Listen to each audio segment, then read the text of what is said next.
जब भी आप लोग परेशानी में होते हैं उसी समय आप लोगों को ज्योतिष का ख्याल आता है और अगर आप किसी ज्योतिषी के पास जाते हैं तो वह आपकी कुंडली देख करके बहुत सारी चीज़ें बताने लगता है। मान लीजिए जब आप किसी ज्योतिषी के पास गए हैं उस समय वह आपकी कुंडली देखता है और कहता है कि आपका भाग्य उदय होने वाला है, अब घबराने की बात नहीं है। या फिर कहें कि वो एक ऐसा समय भी आपको बता देता है कि जिस समय आपका जो दौर था बहुत अच्छा चल रहा था और उसमें आपने बहुत अच्छी चीज़ें जो है देखी हैं, बहुत अच्छी चीज़ें आपको प्राप्त हुई हैं, सफलता प्राप्त हुई है। तो यकीन मानिए उस समय जो भी ज्योतिषी है और आपकी कुंडली देख करके ये कह रहा है कि आपका जो XYZ जो समय था जो बहुत अच्छा गया है, इसका मतलब है वह आपके कारक ग्रहों की दशा महादशा को देख रहा होता है और उसी के अनुसार ये बता देता है कि अब आपका जो समय है वो जो समय था बहुत अच्छा था। फिर जब आप परेशानी में होते हैं, जब आप उनके पास जाते हैं तो फिर वो जो है आपको जो है फिर बताने लगता है कि अब आपका जो समय है इस समय अशुभ चल रहा है और ये जो समय है इतने समय पर जो था यानी इस महीने इस साल में ये समय या ये परेशानी जो है आपको आनी शुरू हुई है, या फिर कह सकता है कि अभी जो आपका समय है परिस्थितियां हैं वह प्रतिकूल नहीं है, आपके जो है साथ आपका नहीं दे रही है। इसका मतलब कुंडली में उस वक्त जो ज्योतिषी है वह आपके अकारक ग्रहों की महादशा को देख रहा होता है। अगर आप बीमार पड़े हुए हैं, परेशानी में चल रहे हैं, बहुत सारा कर्जा आपके ऊपर हो गया है, तो कह सकते हैं कि उस समय ज्योतिषी जो है आपके मारक ग्रहों की महादशा दशा अंतरदशा प्रत्यांतर दशा को देख रहा होता है। तो कोई भी ज्योतिषी कैसे आपको ये बता देता है कि आपके जीवन में कौन सी शुभ या अशुभ घटना किस समय होने वाली है। इसके लिए सबसे ज़्यादा महत्वपूर्ण आपके कुंडली के ग्रह होते हैं और ग्रहों के अनुसार ही हम ये अच्छे से जान सकते हैं कि कौन सी दशा महादशा में कौन सा काम आपका जो है सफल होने वाला है। जीवन में जितनी भी घटनाएं आपके जीवन में होती हैं उसके लिए आपके प्लैनेट जिम्मेदार होते हैं, उनकी विशेष भूमिका आपकी जिंदगी में होती है और किस ग्रह की कितनी भूमिका आपके जीवन में रहने वाली है, कितना शुभ फल वो देने वाला है, अशुभ फल देने वाला है, उन सभी घटनाओं से संबंधित ये जितने भी प्लैनेट होते हैं इनका अध्ययन करना अत्यंत आवश्यक हो जाता है, क्योंकि उसी के विश्लेषण के अनुसार ही हम ये जान पाते हैं कि आखिर आपका विवाह कब होगा, आपके बच्चे कब होंगे, आपकी एजुकेशन कब होने वाली है, या आप नौकरी को कब प्राप्त होंगे या नौकरी आपको कब प्राप्त होगी। इस प्रकार से आपके अलग अलग कुंडली के जो कारक ग्रह होते हैं इनके द्वारा हम ये आराम से जान सकते हैं कि जीवन में होने वाली प्रत्येक छोटी से बड़ी जितनी भी घटनाएं होती हैं वह सब आपके कुंडली के कारक ग्रहों के ऊपर जो है निर्भर रहती है और उन्हीं की मुख्य भूमिका होती है। मसलन अगर एक चीज़ मैं और बता दूं कि मान लीजिए आपके दूसरे भाव की दशा चल रही है या छठे की चल रही है या 10वें भाव की दशा चल रही है, अब हम उनके कारक अर्थात जो सिग्निफिकेंस होते हैं उनको देख करके हम ये कह सकते हैं कि हाँ ये ग्रह आपको नौकरी दिलवाने वाला है। दूसरे ग्रह को देखेंगे तो हम कह सकते हैं कि यस आपका धन आने वाला है। जब 10वें भाव के ग्रह को देखेंगे तो हम कह सकते हैं कि आपको नौकरी में सफलता मिलेगी या विफलता मिलेगी। तो ये जितने भी मैंने भाव बताए हैं, चाहे दूसरा भाव हो, छठा भाव हो, 7वां भाव हो, 11वां भाव हो, पहला दूसरा चाहे 12 के 12 भाव भी अगर आप देख लेंगे, हर भाव से कुछ ना कुछ देखा जाता ही है। तो आज के इस वीडियो में मैं आपको बताने वाली हूँ कि आखिर आपके कुंडली में कि ये जो मैं कारक बताने वाली हूँ, हालांकि जो कारक है ये अलग अलग जो लगन होते हैं उसके अनुसार देखे जाते हैं, लेकिन जो शुरुआत कैसे होती है, कैसे पता चलेगा कौन से भाव से कारक को देखना होता है। तो आपकी कुंडली में कौन सा ग्रह कारक ग्रह है, स्थिर कारक क्या होता है, भाव विशिष्ट कारक क्या होता है, परस्पर कारक क्या होता है, योग कारक, अकारक, मार्ग और मारक जो ग्रह होते हैं, अति मारक ग्रह क्या होता है, बाधक ग्रह, और साथ में भाग्य उदय वाले ग्रह अर्थात लकी प्लैनेट कौन से होते हैं आपके, ये सारे कुंडली में कैसे देखे जा सकते हैं। इन सभी की महत्वपूर्ण जानकारी लेकर के मैं डिम्पल शांडिल्या ज्योतिष सतह ज्ञान सागर के माध्यम से अपने सभी नए पुराने दर्शकों का हार्दिक स्वागत करती हूँ। नमस्कार। ओम नमः शिवाय। जय हो शंकरा आदिदेव शंकरा, तेरे जाप के बिना चले ये सांस किस तरह। मेरा कर्म तू ही जाने, क्या बुरा है क्या भला, तेरे रास्ते पे मैं तो आंख मूंद के चला। तेरे नाम की जोत ने सारा हर लिया तमस मेरा। नमो नमो जी शंकर, भोलेनाथ शंकर, रुद्रदेव हे महेश्वरा। वैसे तो देखा जाए कि ज्योतिष में कारक निर्धारण करने की कुछ विधियां बताई गई हैं, जिनके द्वारा आप ये जान सकते हैं कि आपकी कुंडली का कौन सा ग्रह कारक बना हुआ है। वैसे तो देखा जाए आपको ये जरूर पता होना चाहिए कि आखिर जो कारक ग्रह होता क्या है और कारक ग्रह का काम क्या होता है। तो सर्वप्रथम ये जानकारी होना जरूरी है। जब हम किसी भी कारक ग्रह की बात करते हैं तो कारक ग्रह ऐसे ग्रह होते हैं जो कुंडली के विशेष भावों या जो भी उनका घर है, जैसे अगर आप ये कुंडली देख रहे हैं तो ये 12 खाने जो आपको दिखाई दे रहे हैं, इन्हीं को हम भाव कहते हैं, इन्हीं को हम घर कहते हैं, इंग्लिश में इसको हाउस कहते हैं। तो ये जो भाव है, अलग अलग भाव अलग अलग क्षेत्रों से संबंधित होते हैं। जैसे पहला भाव लगन का हो गया, दूसरा आपके कुटुंब का हो गया, फिर आपकी माता का हो गया, भाई छोटे भाई बहन का हो गया, धन हो गया, आत्मा हो गया, आपकी किस्मत हो गई। तो ये सारे भाव अलग अलग तरीकों से अलग अलग प्रतिनिधित्व करते हैं। और उस हिसाब से कुछ ऐसे भाव भी होते हैं जो आपके अधूरे कार्य होते हैं। उन अधूरे कार्यों को करने के लिए भी आपको ऐसे भावों को देखना होता है। और कुछ ऐसे भाव होते हैं जो आपके शुभ भावों के कार्यों में को प्रभावित भी करते हैं। ये भाव के जितने भी स्वामी होते हैं, यानी जो जो स्वामी जिस जिस भाव से संबंधित है, यह स्वामी उस भाव में बैठ करके उस भाव से संबंधित जो भी फल होता है वह कैसा होगा वह बताते हैं। अगर शुभ ग्रह बैठा हुआ है, मित्र राशि में बैठा है, अपनी राशि में बैठा हुआ है, बली होकर के बैठा है, तो कह सकते हैं उस भाव से संबंधित आपको शुभ फल प्राप्त होने वाले हैं। और अगर वह अपने दुश्मनों के साथ बैठा है, नीच होकर के बैठा है, क्रूर ग्रहों की दृष्टि उसके ऊपर पड़ी हुई है, चाहे वह शुभ ही क्यों ना हो, तब आप कह सकते हैं। और खासकर अगर वो अशुभ ग्रहों के साथ अगर आकर के बैठ गया है, तब उस भाव से संबंधित वह जो ग्रह है आपको अशुभ फल प्रदान करने वाला होता है। तो सिंपल रूप से हम ये कह सकते हैं कि कारक ग्रह का मजबूत होना उस भाव से संबंधित शुभ फलों को बढ़ा देता है, जबकि कमजोर और पीड़ित ग्रह जो भी होता है उस भाव से संबंधित जो अच्छे फल है उसमें कमी कर देता है, या फिर बुरे फलों की मात्रा को बढ़ा देता है, या फिर उनमें बाधाएं पैदा करना शुरू कर देता है। तो कारक ग्रहों को निर्धारण करने की जो मेन जो पद्धति है, सबसे पहले महर्षि पराशर के द्वारा जो उन्होंने बताया गया है उसी के अनुसार मैं आपको बताने वाली हूँ। तो सर्वप्रथम अगर आप देखेंगे ये कुंडली का प्रथम भाव होता है। तो प्रथम भाव जो है, तो महर्षि ने ये बताया था कि कारक में, क्योंकि ये 12 भाव आपके होते हैं, 1 2 3 4 5 6 7 8 9 10 11 12, तो कुल मिलाकर के प्रत्येक कुंडली में 12 भाव होते हैं। इन 12 भावों के अलग अलग भाव जो है, अलग अलग ग्रह जो है इनके कारक बताए गए हैं। अगर हम पहले भाव की बात करते हैं तो ये मान लीजिए ये आपका पहला भाव होता है, और महर्षि के द्वारा जो पहले भाव के जो कारक बताए गए हैं वह सूर्य भगवान बताए गए हैं। तो सूर्य आपके पहले भाव के कारक होते हैं। जब हम दूसरे भाव की बात करते हैं तो ये दूसरा भाव जो है आपके धन का भाव होता है, आपकी वाणी का भाव होता है, आपके कुटुंब का भाव होता है। तो इसके जो कारक ग्रह होते हैं वे गुरु अर्थात देव गुरु बृहस्पति होते हैं। जब हम तीसरे घर की बात करते हैं, ये आपका तीसरा घर आ जाता है। तीसरे घर के जो कारक होते हैं ये आपके मंगल होते हैं, और यहाँ से आपके छोटे भाई बहनों को, बेसिकली भाइयों को, आपके जो साहस है उसको जो है तीसरे भाव से देखा जा सकता है। आपका कर्मठ कैसा होगा, आपका बाहुबल कैसा होगा, आपका उत्साह कैसा होगा, क्योंकि मंगल उत्साह का कारक है। उसके बाद जब चौथे भाव की बात करते हैं, ये आपका जो है चौथा भाव आता है। तो चौथे भाव के लिए 2 ग्रह जो है कारक माने जाते हैं। एक होता है चंद्रमा और दूसरा होता है बुध ग्रह। ये दोनों चौथे भाव के कारक होते हैं। चंद्रमा जो है क्योंकि माता का कारक होता है, और जो बुध ग्रह है ये आपकी वाणी का कारक होता है। तो बुध अगर सौम्य है तो यहाँ पर चौथा भाव में बैठ करके बुध या चंद्रमा, क्योंकि इनका अपना ही घर होता है, तो यहाँ पर बैठ के ये शुभ फल प्रदान करने वाले होते हैं। जब हम पंचम भाव की बात करते हैं, ये आपका पंचम भाव होता है। ये आपकी जो है इसके जो कारक होते हैं वे गुरु होते हैं, और ये आपका जो हायर एजुकेशन होती है, प्लस आपका जो प्रेम संबंध होता है, आपके जो बच्चे होते हैं, ये सब पंचम भाव से देखे जाते हैं। उसके बाद आपका आ जाता है छठा भाव। तो ये जो आपका है छठा भाव, जिसे हम रोग रिपु ऋण के नाम से हम इस भाव को जानते हैं। इस भाव के 2 कारक ग्रह माने जाते हैं, एक होता है मंगल और एक होता है शनि।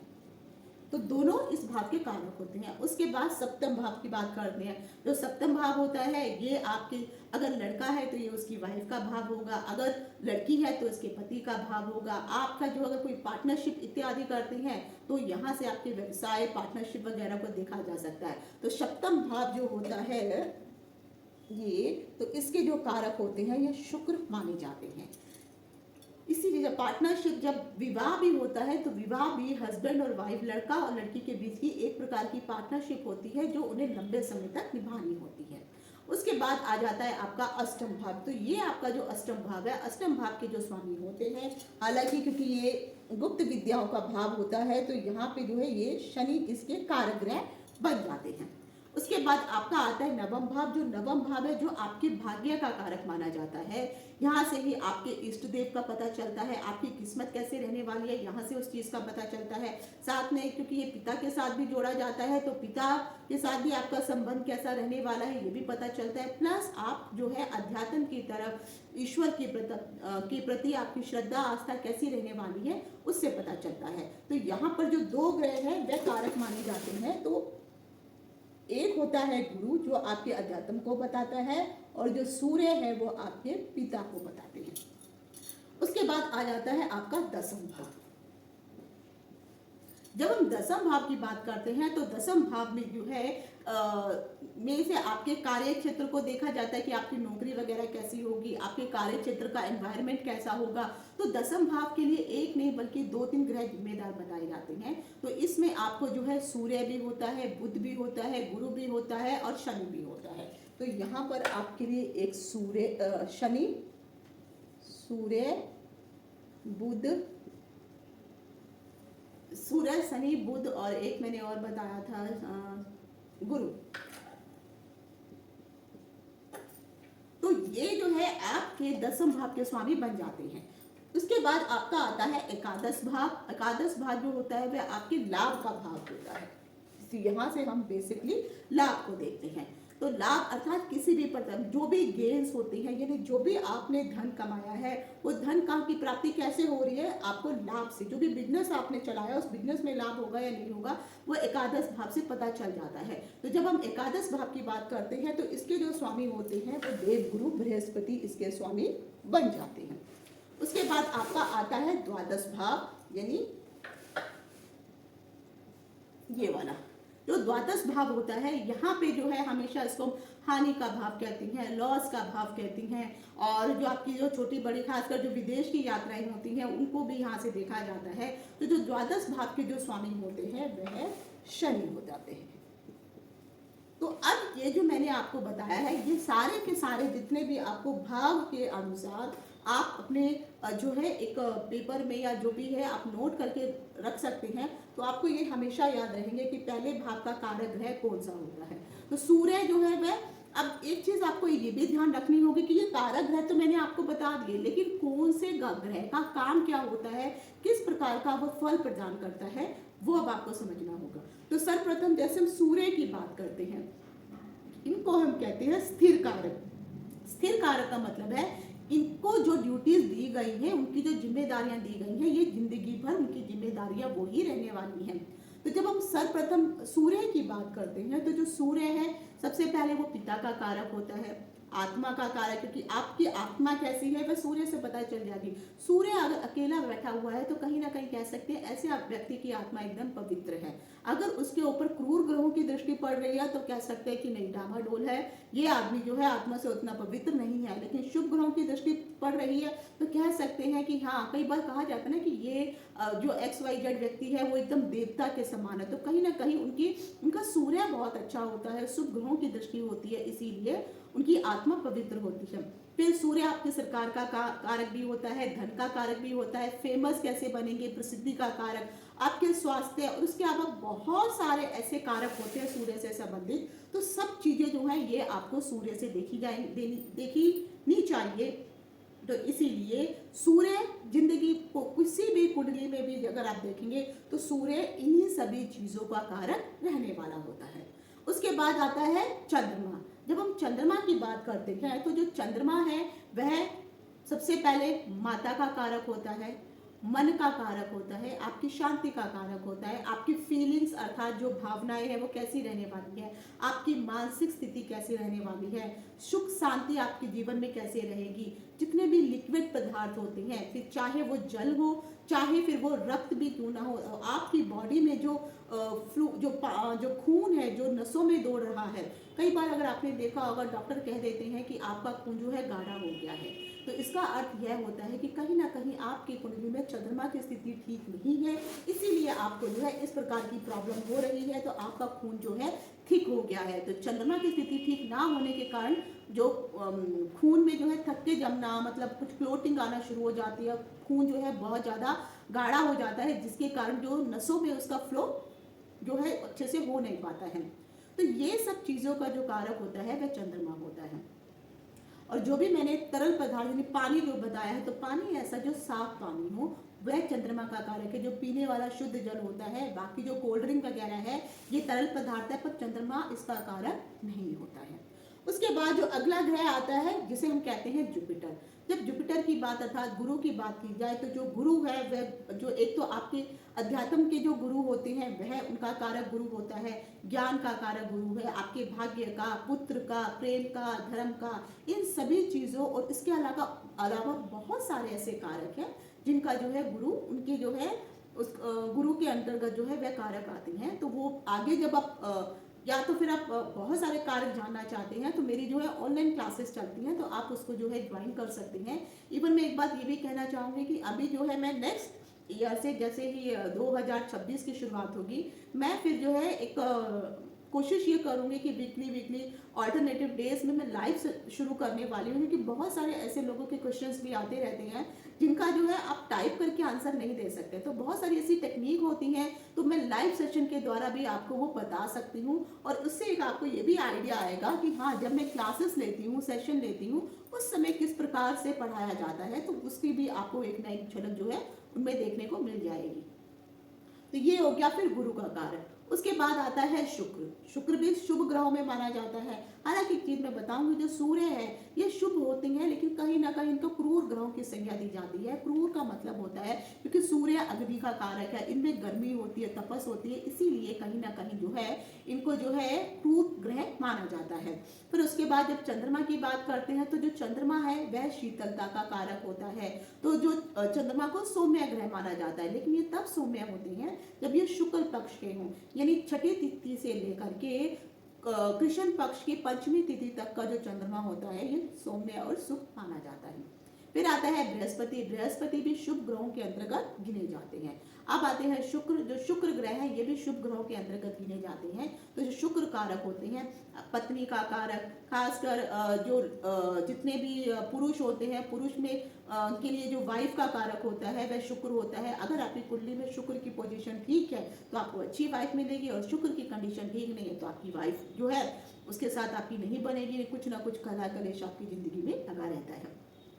शुक्र विवाह का कारक है, शुक्र सुंदरता का कारक है, आकर्षण का कारक है, सुख का कारक है, धन का कारक है। तो जो भी लग्जरियस चीज होती है वह शुक्र के द्वारा देखी जाती है। तो शुक्र इन सब चीजों का कारक है। उसके बाद जब हम बुध की बात करते हैं, जो बुध है तो सर्वप्रथम बुध जो है आपकी बुद्धि का कारक होता है, आपकी वाणी का कारक होता है, तर्क वितर्क करने की शक्ति, गणित का कारक, जो भी आप गुणा जमा घटा करते हैं वो गणित का कारक, कैलकुलेशन का कारक, व्यापार का कारक, आपकी कम्युनिकेशन का कारक और संचार का कारक। तो ये सब चीजें जो है बुध के अंतर्गत आती हैं।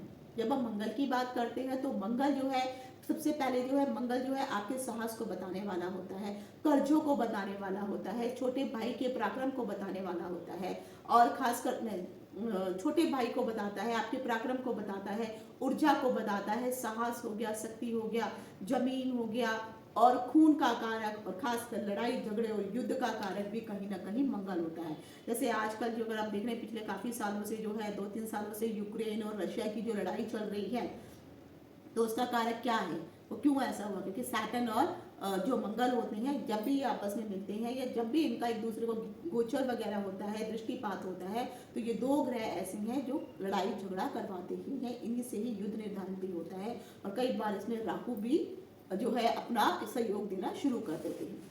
फिर आती है शनि की बारी। जब शनि को हम देखते हैं तो शनि अलग अलग चीजों का कारक होते हैं। सबसे पहले शनि जो है नौकर का कारक, रहते हैं। अगर आपका शनि अच्छा है तो आपके घर में नौकर चाकर रहने वाले हैं। शनि न्याय के देवता माने जाते हैं, कर्म फलदाता माने जाते हैं। आपकी मेहनत, कड़ी मेहनत करने वाले हैं या नहीं, जो निम्न वर्ग के, निम्न तबके के जो लोग होते हैं, इन सब का कारक शनि माना जाता है।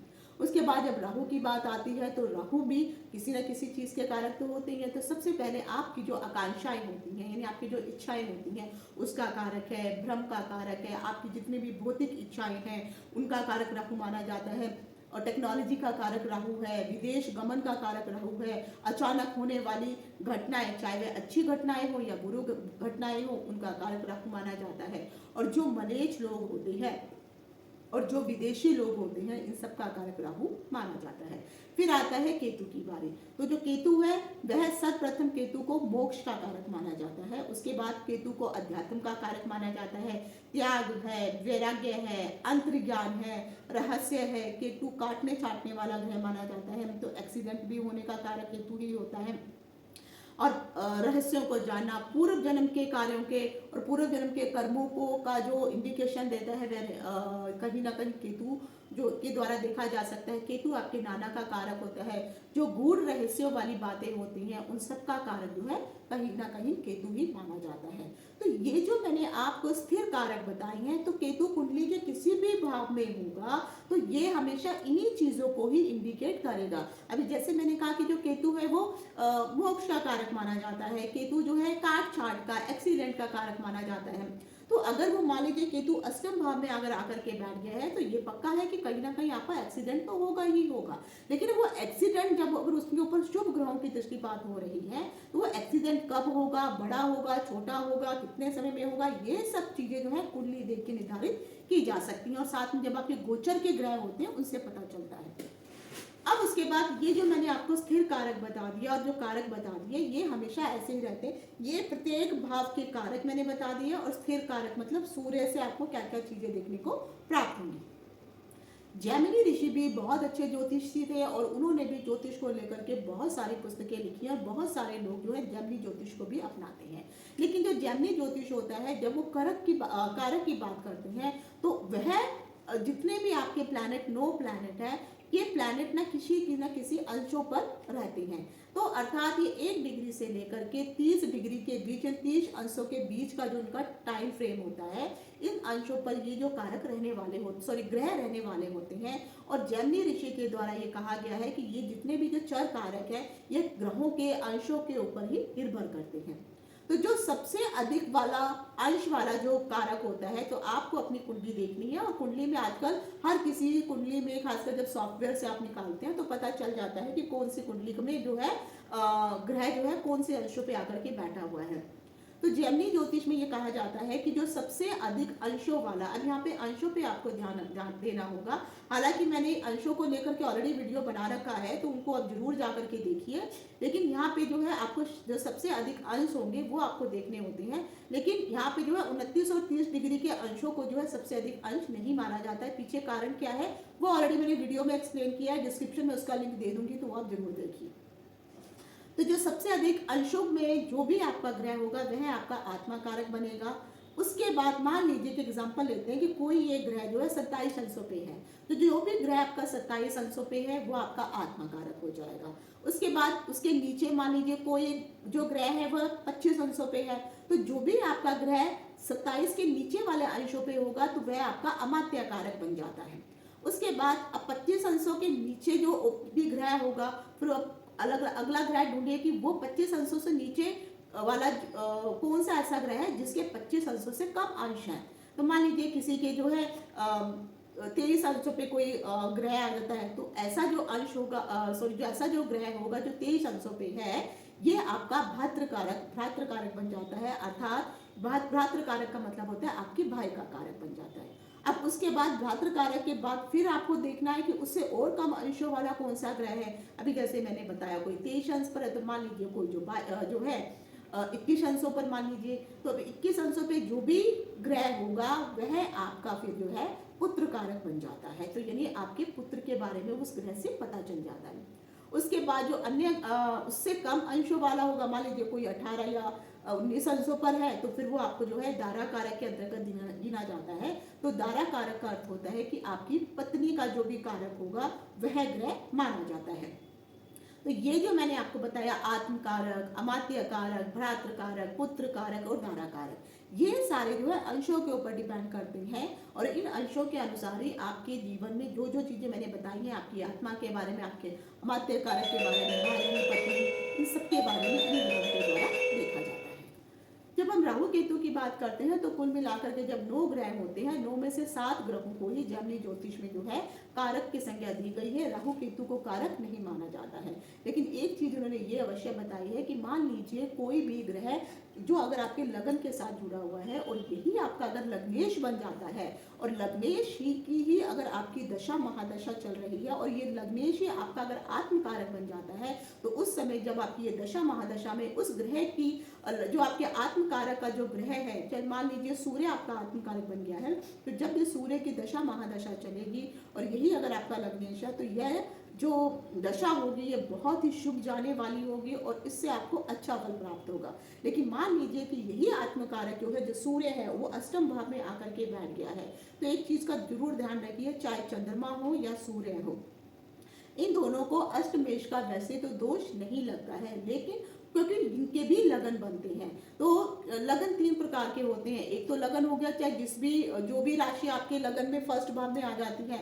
नंबर 2 जो दूसरा रहता है, चंद्रमा से भी चंद्र लगन कुंडली भी बनती है और सूर्य लगन कुंडली भी बनती है। तो चंद्रमा और जो सूर्य होता है इनसे लगन निर्धारण किया जाता है, इसलिए अष्टमेश का दोष नहीं लगता है। लेकिन अगर कोई दूसरे जो ग्रह होते हैं, मान लीजिए अगर यहाँ पे जो है शुक्र है और शुक्र ही यहाँ पर जो है आपके आत्मकारक बन जाते हैं और यही तो इनकी दशा बहुत अच्छी जाएगी। लेकिन अगर यही शुक्र लगन का स्वामी अष्टम में आकर के बैठ जाता है तो अष्टमेश होने के कारण उस समय जो भी शुक्र के द्वारा आपको शुभ फलों की जो प्राप्ति होने वाली होगी, उन फलों में आपको कमी देखने को मिलेगी ही।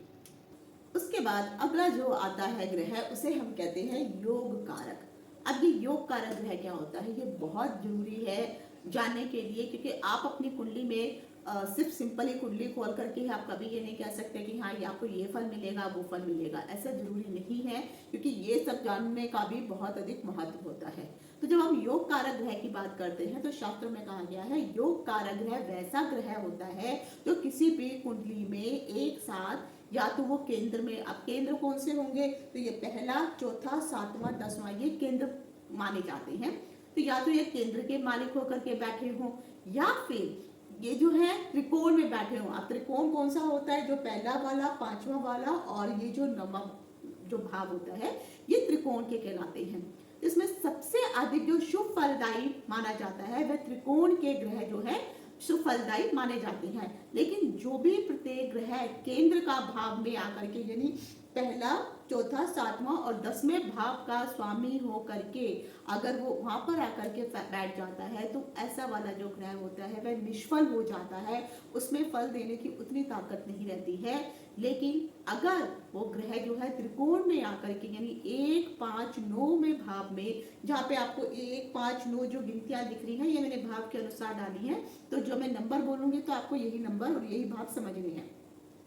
तो अगर ये जो ग्रह अगर त्रिकोण में 1, 5, 9 भाव में आ जाते हैं और खुद वहां पे स्वामी बन करके इन्हीं भावों में अगर आकर के ये बैठ जाते हैं तो हमेशा ऐसे ग्रह जो है शुभ फल देने वाले हो जाते हैं।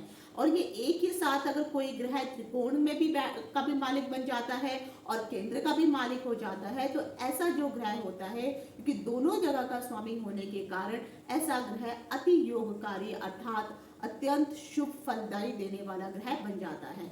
अब एग्जाम्पल से समझेंगे। मान लीजिए किसी का जो है सिंह लगन है और लगन हमेशा ये है, तो यानी लगन में आपके 5 नंबर का अगर लिखा हुआ है तो आपका सिंह लगन है, या फिर जो है किसी का मान लीजिए तुला लगन लेते हो गया। तो चाहे अगर आपका सिंह लगन है तो सिंह लगन के लिए अगर देखेंगे तो यहाँ पे जो मंगल होता है वह योगकारी बन जाता है। क्यों, कैसे बन जाता है, क्योंकि अगर आप यहाँ पे देखेंगे तो 5 यहाँ पर आएगा, फिर 4 आएगा, 3 आएगा, 2 आएगा, 1 आएगा, तो क्योंकि मंगल यहाँ पे जो है त्रिकोण में आकर के बैठ जाता है। अब उसी तरह से अगर हम जो है तुला लगन के लिए देखेंगे तो तुला लगन के लिए जो शनि ग्रह है वह योगकारी ग्रह बन जाता है। लग्नेश जब भी केंद्र या त्रिकोण दोनों के स्वामी होकर के बैठते हैं तो यहाँ पर एक चीज ये जरूर आपको ध्यान देनी होगी, है लग्नेश की, क्योंकि लग्नेश अगर जो है मान लीजिए किसी का जैसे मेष लगन है और अगर मेष लगन के लिए भी यहाँ पर अगर आप लग्नेश आपका मंगल हो जाता है तो यहीं पर अगर मंगल की बात करें तो मंगल यहाँ पे या तो वो त्रिकोण में आकर केंद्र में आकर के मंगल बैठ जाए या फिर यही मंगल जो है त्रिकोण में यानी 5वें और 9वें भाव में आकर के बैठ जाए तो यहाँ पर हमेशा जो है चाहे वो केंद्र में बैठे हों चाहे वो त्रिकोण में बैठे हों हमेशा योग कारक होते हैं और हमेशा शुभ फल देने वाले होते हैं। लग्नेश अगर 6, 8, 12 में यानी छठे भाव में 8वें भाव में और 12वें भाव में अगर आ जाता है तब भी लग्नेश को इसका कोई भी दोष नहीं लगता है। एक चीज ये भी ध्यान रखिए क्योंकि चंद्र लगन से लगन कुंडली भी बनती है और सूर्य लगन कुंडली भी बनती है। अब मान लीजिए अगर किसी का चंद्रमा भी अष्टम में आकर के बैठ जाता है या 6, 8, 12 में बैठ जाता है या सूर्य भी 6, 8, 12 में आकर के बैठ जाता है तो क्योंकि ये लग्नेश लगन कुंडली इनकी बनती है सूर्य कुंडली और चंद्र कुंडली तो ये लगन के अनुसार जो है इन दोनों को भी लग्नेश का दोष नहीं लगता है। लगन होने का अष्टमेश और छठे का 6, 8, 12 का दोष बिल्कुल नहीं लगेगा। सेम चीज यही अगर आप देखेंगे अगर मान लीजिए मेष है तो मेष राशि के लिए क्योंकि मंगल जो है लगन बनता है तो अगर वो भी 6, 8, 12 में आ जाएगा तब भी उनको इस चीज का दोष नहीं लगता है। सबसे महत्वपूर्ण चीज है ये आपको हमेशा सबको ध्यान रखनी होगी, बहुत कम लोग जो है इन चीजों पे ध्यान देते हैं कि अगर कोई भी ग्रह आपके दूसरे भाव का और द्वादश भाव में आकर के बैठा हुआ है तो अब एग्जाम्पल के लिए मैं अगर कहूंगी कि जब भी कोई दूसरे भाव में या द्वादश भाव में आकर के कोई भी ग्रह बैठता है तो वह उस भाव में बैठने का फल प्रदान नहीं करता है।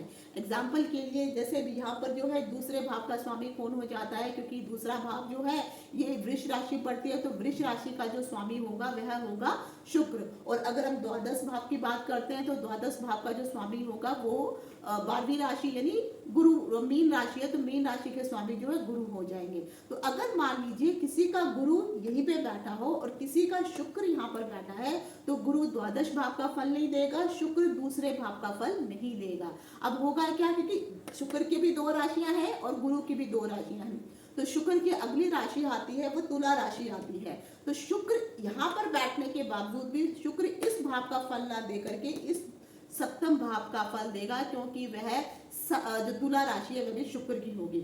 उसी प्रकार से जब हम मीन राशि की बात करते हैं तो अगर द्वादश भाव में गुरु भी अगर आकर के बैठ जाए तो वह द्वादश भाव का फल नहीं देंगे बल्कि वह उनकी जो दूसरी राशि होगी अगर मान लीजिए किसी का मेष लगन ही है तो मीन राशि जो है अगर नवम भाव में उनका जो है दूसरा जो भाव पड़ रहा है राशि पड़ रही है तो वो मीन राशि का फल ना दे करके नवम भाव में जो दूसरी राशि है धनु राशि उसका फल उस भाव का वो फल देना शुरू करेंगे।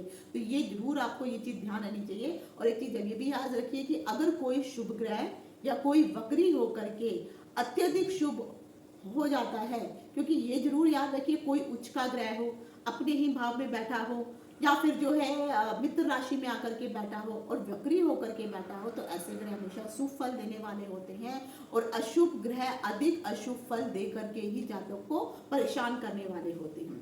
राहु और केतु की अगर हम बात कर लेते हैं तो राहु और केतु किसी भी भाव में आकर के बैठ जाए वहां पर वह हमेशा, लेकिन बशर्त ये है कि अगर वो अकेले आकर के बैठते हैं तो वहां पर अच्छा और शुभ फल देने की कोशिश करते हैं। हालांकि राहु और केतु के लिए कुछ राशियां ऐसी बताई गई है जिसमें वो बहुत अच्छा फल देते हैं। अब वो सब लंबा कैलकुलेशन हो जाएगा तो उसके लिए ऑलरेडी मैंने वीडियो बना रखा है तो उसमें जरूर आप देखिए कि राहु केतु कौन से भाव में या कौन सी राशि में बैठ करके जो है स्पेशली कौन सी राशि में बैठ के राहु जो है और केतु जो है उन राशियों में बैठ के अच्छा फल देते हैं और अपने आप को वो अच्छा बली समझते हैं।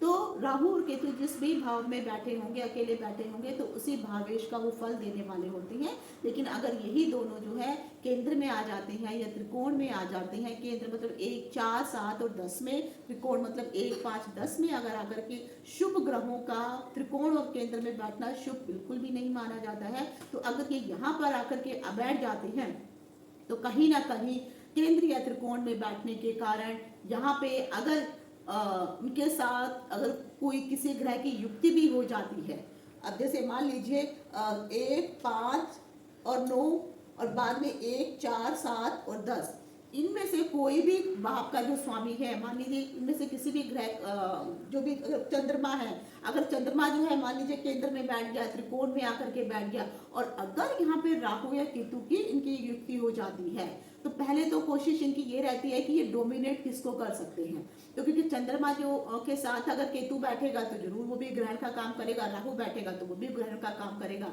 लेकिन अगर केंद्र और त्रिकोण में आकर के उस ग्रह के साथ अगर ये युक्ति करते हैं, तब तो वो जाकर के अपने फलों में फिर आपको ये भी देखना पड़ेगा कि किसके अंश कहाँ पर हैं, कौन किसके पीछे जा रहा है, कौन किसके आगे जा रहा है। तो यहाँ पर भी कभी कभी जो है ये अगर शुभ ग्रहों की दृष्टि पड़ जाए तो योग कारक जैसा शुभ फल देना शुरू कर देती हैं।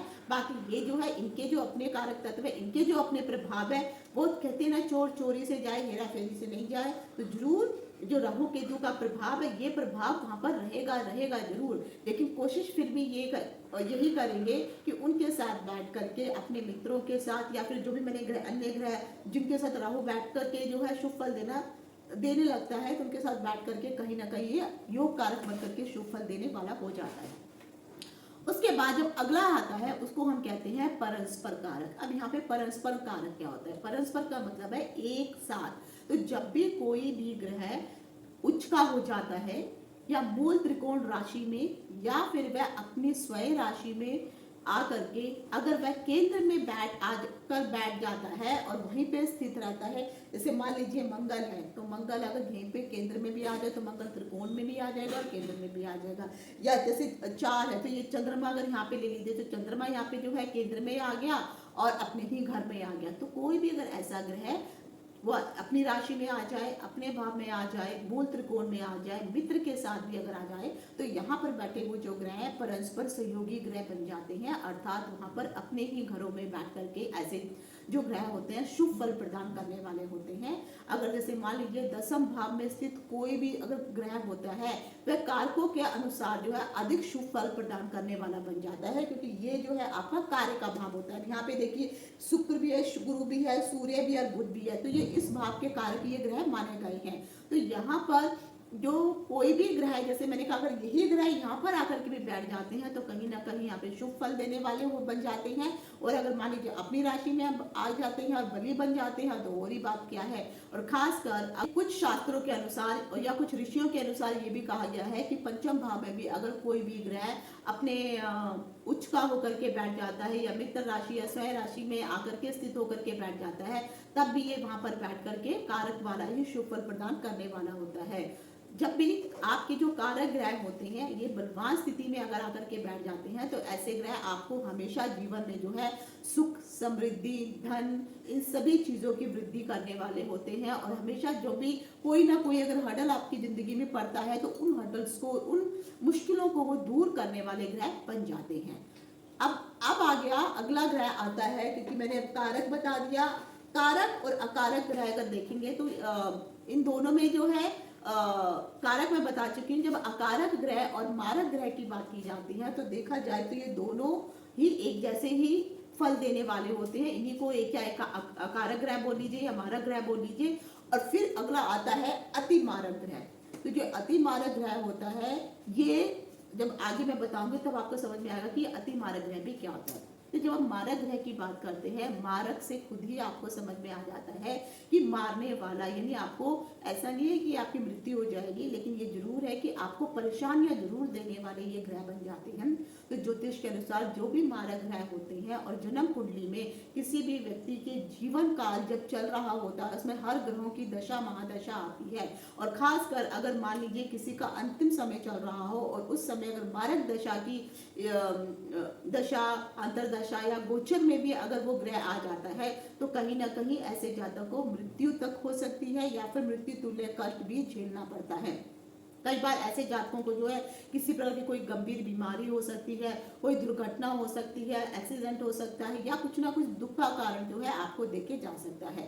कई बार तो यहाँ तक भी देखा गया है कि मारक ग्रह जो होते हैं वह आपके साथ में अगर आपके ऊपर इतना प्रभाव ना दे, लेकिन वो जिस भाव में आकर के बैठे हैं तो उस भाव से संबंधित भी किसी बुजुर्ग कोई व्यक्ति होगा तो उसके ऊपर भी उसका शुभ या अशुभ प्रभाव पड़ सकता है। मान लीजिए अगर किसी का नवम भाव है तो नवम भाव में मारक कोई ग्रह है जो मारक होकर के बैठा है, तो जब आपके पिता की एक एज हो जाएगी और जब वो बहुत ज़्यादा सीरियस हो जाएंगे और कहीं ना कहीं अगर आपके ग्रहों की अगर दशा महादशा ऐसी चल रही है तो नवम भाव में पिता को कष्ट बढ़ने की जो है चांसेस ज़्यादा रहेंगे। तो हो सकता है कि उस समय उनको मृत्यु तक भी हो जाए या मृत्यु तुल्य कष्ट भी मिल सकता है। और खासकर जब उसकी दशा महादशा और अंतरदशा भी चल रही हो तो अलग अलग जो ग्रह होते हैं जो मारक बन के भाव में बैठते हैं वह उस हिसाब से फिर अपना अशुभ फल देना शुरू करते हैं। अब क्वेश्चन आ जाएगा कि आखिर जो मारक ग्रह होते हैं उनकी हम पहचान कैसे करें। तो जब भी आप मारक ग्रह की बात करते हैं तो मुख्य रूप से जब मारक ग्रह देखा जाता है तो पहले तो आपको देखना होगा आपका दूसरा भाव और उसके बाद जो होता है आपका सप्तम भाव। ये दो जो भाव है ये मारक ग्रह माने जाते हैं। तो मृत्यु का स्थान इनको यहाँ से गिना जाता है।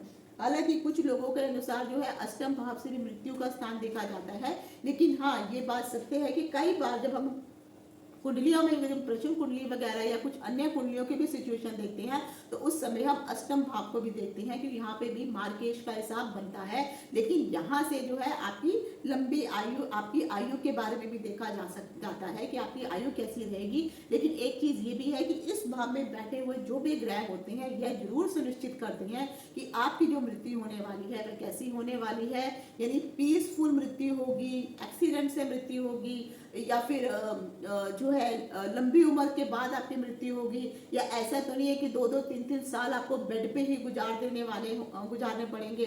तो अष्टम भाव से बेशक आपकी लंबी आयु के बारे में देखा जाता है, लेकिन अष्टम भाव से ये भी देखा जा सकता है कि मृत्यु का जो स्टेज रहेगा, जो जब आपकी मृत्यु होगी तो कौन से ग्रह वहां पर बैठ करके आपको किस प्रकार की मृत्यु देने वाले हैं, तो वो अष्टम भाव से भी पता चलता है। और उसकी आयु, क्योंकि सबको एक ना एक दिन जाना है तो आयु का भी यहीं से पता चलेगा कितनी लंबी आयु होगी, और जो मृत्यु होगी तो किस प्रकार की मृत्यु होगी ये भी अष्टम से ही पता चलेगा। तो जब हम मारक ग्रहों की बात करते हैं तो जैसे मैंने कहा कि जो दूसरा भाव है जिसको हम धन का भाव और वाणी का भाव हम मानते हैं, कुटुंब का भाव मानते हैं, आपका परिवार को माना जाता है। हालांकि देखा जाए तो दूसरे भाव को भी इतना अधिक शुभ नहीं माना जाता है, लेकिन क्योंकि यहाँ पे जो है गुरु का स्थान होता है इसीलिए जो है थोड़ी इसमें शुभता मानी जाती है। लेकिन ये मृत्यु का भाव है तो आप कह सकते हैं कि तो 50% शुभ है और 50% अशुभ आप इसे कह सकते हैं। लेकिन जब हम आते हैं सप्तम भाव के ऊपर, तो जब सप्तम भाव की बात की जाती है तो जो आपका सप्तम भाव होता है आपके जीवन साथी का होता है, आपका पार्टनर का होता है, पार्टनरशिप का होता है, आपके साझेदारी का होता है, आपके व्यापार से के साथ जितनी भी पार्टनरशिप होगी उनके साथ इसका संबंध देखा जा सकता है। हालांकि सप्तम भाव से और भी बहुत सारी चीजें जैसा देखी जा सकती हैं। ये दोनों भाव जो है मारक कहलाते हैं। मार्केश के लिए जो दूसरा भाव है और जो सप्तम भाव है उनके आपको लॉर्ड अर्थात उनके जो स्वामी है ये भी देखने होते हैं, क्योंकि जो भी मारक भाव के स्वामी होंगे वही ग्रह आपके लिए मारक ग्रह कहलाएंगे। अगर मेष लगन की कुंडली देख लेते हैं तो मेष लगन में अगर आप देखेंगे तो दूसरे भाव का स्वामी कौन बन जाता है, शुक्र बन जाता है। तो कहीं ना कहीं शुक्र आपके लिए मार्केश का काम करेगा।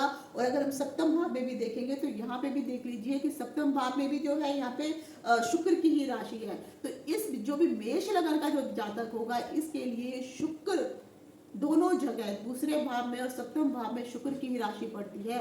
तो ये शुक्र इनके लिए बहुत मार्केश बन जाएंगे। और एक चीज ये भी मैं कहूंगी, अगर इस जातक की शुक्र अगर मान लीजिए कहीं नीच का होकर के बैठ जाता है या फिर ये क्रूर ग्रहों के साथ शत्रु राशि के साथ अगर होकर के ये ग्रह बैठ गया और अगर इस जातक की जो है क्रियाकलाप ठीक नहीं हुए, खासकर महिलाओं के प्रति इसका अगर आचरण ठीक नहीं हुआ तो महिलाएं ही इस जातक की मृत्यु का कारण भी बन सकती हैं। और ये भी कोई दो राय नहीं है कि महिलाओं के कारण हमेशा इस जातक के ऊपर कोई ना कोई विपत्ति बनी ही रहेगी। तो ये जो है आपको इसी हिसाब से जो है ये देखना पड़ता है। हर लगन के अनुसार जो है कारक मारक बदल जाते हैं।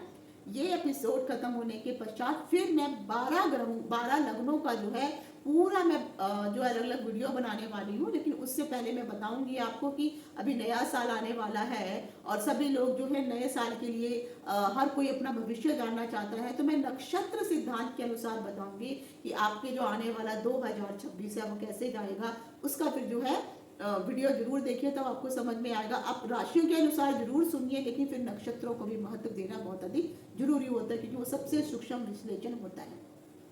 तो जैसे मैंने कहा कि जो भी उनका जो लोड होता है, जो दूसरे भाव का स्वामी और सप्तम भाव का स्वामी है, यही आपका मार्गेश हो जाता है।